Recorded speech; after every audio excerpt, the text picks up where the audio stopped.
Hi, my name is David, and today we'll be talking about how to use a mechanical pressure gauge and a digital pressure gauge.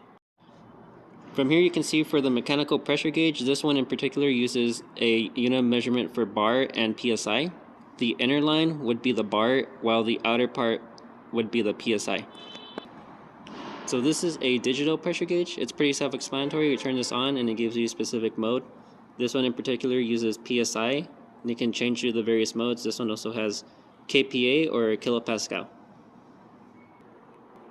So the first one we're going to use is a mechanical pressure gauge. So the way this one works is we plug it in through the entry point here with the socket here. And we just plug it in here. From here you can see that the pressure point is on exactly 25 psi. So digital pressure gauge, pretty self-explanatory. Same thing like the mechanical pressure gauge. This one you turn on, plug it in here, same way. This is an estimate reading of 24.3 psi.